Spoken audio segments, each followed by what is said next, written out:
Oui, elle va les aider, mais comme tu dis, aider pour son compte, comme tu l'as dit. Pour son compte. Bon, elle, son intérêt, concrètement, c'est quoi? C'est que Concrètement, son Doflamingo intérêt, se c'est casse d'aider, du je pense, trône. Rebecca, qui est sa fille. Oui, enfin c'est sa nièce, c'est pas sa fille. Ouais, sa Mais nièce, excuse-moi, qui est sa nièce.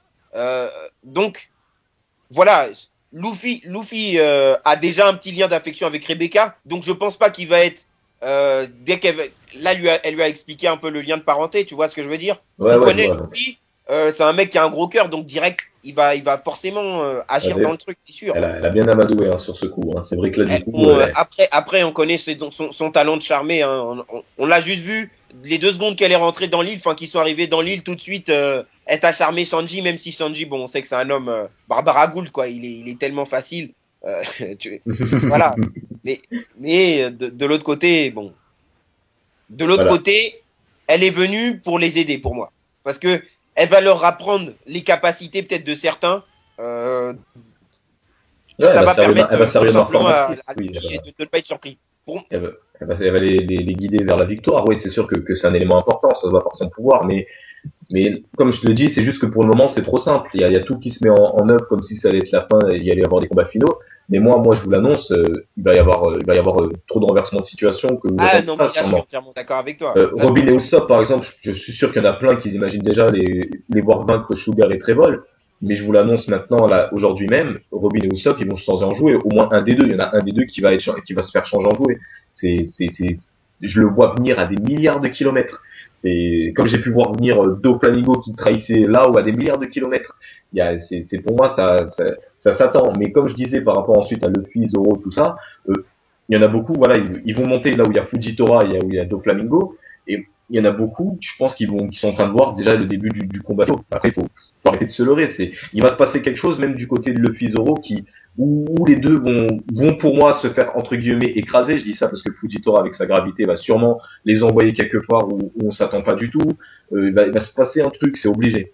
Il va se passer un truc dans leur côté. Et donc du coup, moi pour le prochain scan, de toute façon, je sais que du lourd arrive parce que faut pas oublier que voilà, on parle de Fujitora, faut pas oublier que Fujitora est comme Sabo, on voit que qui vont changer, qui vont bouleverser ce qui est en train de se passer en ce moment. Donc comme on avait dit tout à l'heure, déjà c'est-à-dire on a Sabo qui est présent lui-même. Comme vas-y René Jacques, je te laisse parler de Sabo et des révolutionnaires parce que c'est toi qui l'avais dit. Je te laisse parler. ah non, non, oui, donc pour moi, voilà, on a un gros. Tu disais, hein, et c'est ce qui m'avait fait réagir, que pour toi, la venue de Sabo, elle était pas flamboyante, quoi. Comme on n'avait pas fait une grosse entrée de Sabo. Pour moi, justement, elle est bien faite, elle est subtile. Pourquoi? Parce que les révolutionnaires, c'est toujours quelque chose qui nous ont fait comprendre toujours de manière subtile. Et là, où il y a une grosse intrigue, un truc qu'on se pose comme question et qui doit nous intriguer, enfin, qui doit nous interpeller, c'est le fait que c'est maintenant Sabo qui est dans l'arène à la place de Lucy, tu vois, enfin à la place enfin qui est maintenant Lucy tout simplement. Et il y a le côté où on nous a toujours pas fait comprendre que c'est Sabo, mais on le sait grâce à son l'arme qu'il tient dans la main tout de suite. Et je pense qu'il y aura un côté tout le côté fraternité entre lui et Luffy là qui va naître dans le sens où Luffy va être content que ce soit Sabo qui ait le fruit parce que là je pense que Sabo n'est pas venu pour rien quoi, il est aussi un des frères de Ace, ils ont grandi ensemble. Ace, De putain de Ace, merde. Désolé tout à l'heure que je je t'ai pas pas dit, la mais c'est française, je Ace. pas la française. Donc de Ace si tu veux. Et donc il est venu aussi dans le même but que Luffy dans cette arène, c'est-à-dire d'avoir le fruit de son frère, quoi, tout simplement. Et je pense que bon, on a tous compris clairement que ça va être Sabo qui est dans l'arène, donc je pense qu'il va s'en sortir avec le fruit. Et voilà quoi, on va revoir un côté rapidement une certaine fraternité, mais on sait de l'autre côté que Sabo c'est plus aussi le frère qu'on a laissé dans les arcs précédents, hein, comme tu disais, ça fait une centaine d'épisodes qu'on nous avait parlé de eux, et que pour moi voilà, là tout simplement il va nous faire comprendre, on va un peu plus savoir l'objectif des révolutionnaires, et si on sait pas l'objectif, on va tout simplement comprendre un peu leur mode opératoire, et peut-être qu'ils sont même dans l'île à l'heure qu'il est, et qu'ils vont faire un coup ou opérer d'une certaine façon, et je pense qu'il y a un gros mystère dans cet arc qu'on va découvrir, et pour moi ça c'est déjà une grosse un gros bouleversement quoi, un gros truc, un truc lourd qui nous laisse un gros présage quoi, la venue de Sabo dans cet arc. Exact, mais là où t'as pas vraiment parlé, c'est que toi, t'avais dit tout à l'heure que tu pensais que les révolutionnaires, bah là on a Sabo, on a Koala et on a Hack, hein, qui fait aussi partie des révolutionnaires, on a pu le Ouais. comprendre. Toi, tu m'avais dit que du coup, tu pensais peut-être même qu'on allait avoir peut-être une vive apparition de Dragon dans cet arc, parce que Oui, oui, voilà, on sait certainement. pas, parce que C'est voilà ça le mystère. la question, Il est voilà, parti c'est ça, dans un la question mystère qu'on se pour voir pose. peut-être que Luffy va enfin voir peut-être effectivement son père, quoi, tu vois.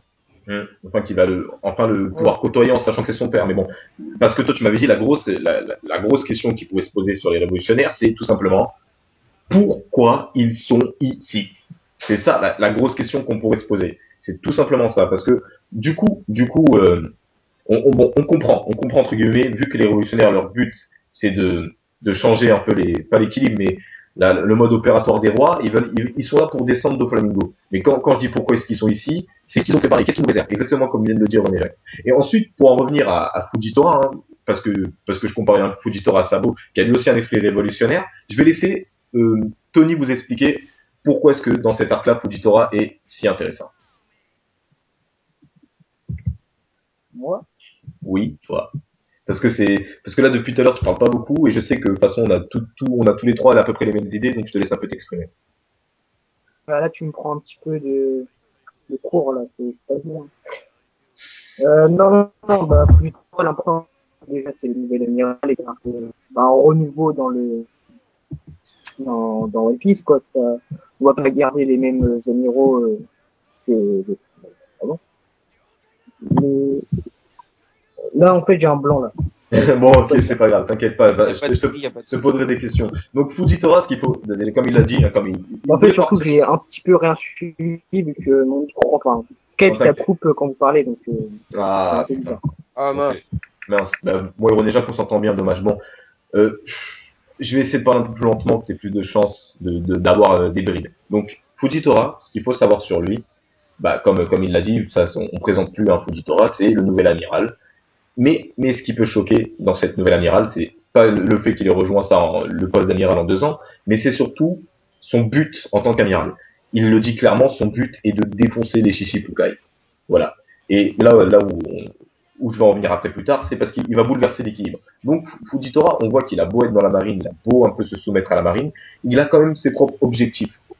Et ce qui peut être effrayant chez Fujitora, c'est ok, il veut descendre les Shichibukai parce que voilà, c'est des méchants, ils n'ont pas le droit de servir la justice, mais c'est surtout qu'il y a un équilibre qui a été créé grâce aux Shichibukai, à la marine et aux 4 empereurs. Et lui, il n'a pas peur de détruire cet équilibre pour voir comment ça se pourrait se passer si on défonçait les Shichibukai. Donc du coup, c'est ça qui est effrayant chez lui. Et ce Bah, qui est encore plus effrayant, attends, excuse-moi, Roméo.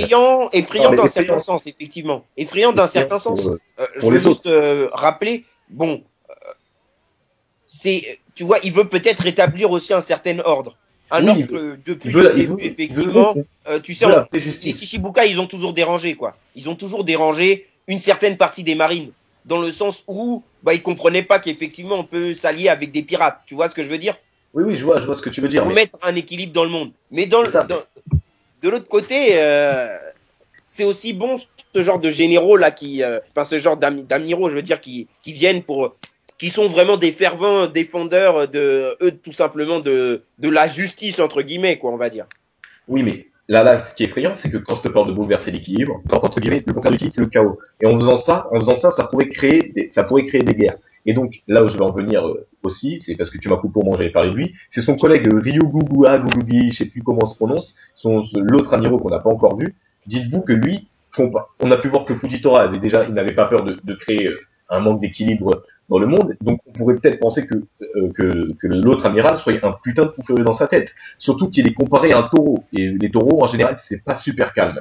Et donc, du coup, ces deux amiraux, qui était une grande surprise, hein, je pense que pour tous les lecteurs de One Piece, hein, ils pourraient créer un monde One Piece qui, plus tard dans le déroulement des arcs, hein, dans l'avancement, en détruisant le trône de Shichibukai et en apportant la puissance écrasante de la marine partout, ça pourrait créer, comme on le disait dans la première rec, beaucoup d'alliances entre pirates, comme ce qui est déjà en place à ce moment-là. Hein. Mais c'est-à-dire qu'il y aurait plus que déjà les Shichibukai, quand ils auront plus leur titre, ils vont plus faire ce qu'ils veulent entre guillemets, donc eux, ils vont devenir un peu plus faibles niveau liberté, donc ils vont être obligés de s'allier avec d'autres personnes. Et je pense que même Doflamingo avait compris ça en s'alliant à la communauté de l'ombre. Et donc du coup, on pourrait retrouver beaucoup d'alliances à droite, à gauche, Et le Nouveau Monde pourrait être un champ de bataille énorme, parce que ce qu'il faut retenir aussi sur Fujitora, c'est l'annonce de la rêverie. J'avais raison. Je suis trop content. Bref, l'annonce de la rêverie. La rêverie aura lieu, comme il le dit cette année, hein, c'est-à-dire vers la fin du manga, hein, traduction One Piece. Et cette rêverie-là, elle va bouleverser l'équilibre. C'est-à-dire qu'il y a beaucoup de réformes qui vont être votées pendant cette rêverie-là. C'est pas ça? Je te coupe vite fait. C'est quoi la rêverie? La rêverie, la rêverie a été mentionnée à l'épisode, vers les épisodes 100, je sais plus quel chapitre. La rêverie, en fait, c'est la réunion de tous les rois du gouvernement mondial, pour pas dire le monde entier. Et il se passe quoi dans la rêverie? Ben, il se passe que les rois se consultent entre eux pour dire qu'est-ce qu'il faut faire, qu'est-ce qu'il faut changer, qu'est-ce qu'il faut apporter à ce monde. Donc, je rebondis aussi sur un point, c'est le fait que tu dis que bon, les deux nouveaux amiraux entre guillemets, on va dire bon, l'image qu'on a d'eux pour l'instant, c'est des mecs qui viennent pour vraiment changer les choses. exact. Dans le sens où instaurer un certain chaos. Mais on oublie quand même que peut-être c'est même actuellement, hein, peut-être bon. On a vu aussi de nouvelles têtes dans l'armée. On a vu des anciens maintenant, de nouvelles têtes hein, dans l'armée qu'on n'avait pas vu. Qu'on a vu que juste après le combat qu'après la Grande Guerre quoi. Ouais, je vois ce que tu veux dire. Tu vois ce que je veux dire et peut-être que on connaît maintenant le nouveau général de l'armée là, hein, le mec Akainu, le général en chef. Voilà, général en chef Akainu. Et lui, on connaissait déjà le caractère que c'était. Donc pour moi, les deux amiraux qu'il a entre guillemets recrutés, hein, parce que bon c'est lui qui a dû certainement permettre qu'il soit à ce poste-là de façon de voilà. Et eux, ils sont tout à fait dans la logique du personnage qu'on nous a fait comprendre d'Akaido, quoi. Akaido, c'est le mec qui hésitait pas de tuer des propres soldats parce que les mecs qui défilaient, tu vois ce que je veux dire? Parce que les mecs qui paniquaient à un certain moment. Donc, eux, c'est des mecs, enfin, je pense que voilà, ils sont dans une optique, effectivement, si les mecs, je veux dire, ils sont dans une optique de tout défoncer, dans le sens où, eux, ils veulent rétablir un certain ordre. Ils veulent ne plus voir exterminer tous les rêveurs de pirates qui existent dans le monde, quoi. Tu vois? Bah oui, je vois, mais d'ailleurs, j'en reparle, hein, comme j'avais mentionné dans la review, je sais même plus là combien. On voit bien qu'il y a un lien autre que boulot entre Fujitora et Aikainu, dans le fait que Fujitora appelle Aikainu Saka. Alors son vrai prénom c'est Sakazuki, il l'appelle Saka. C'est comme si demain moi je m'appelle il y a pas 30 minutes, on m'appelle Riri. C'est un lien d'amitié quoi qui crée.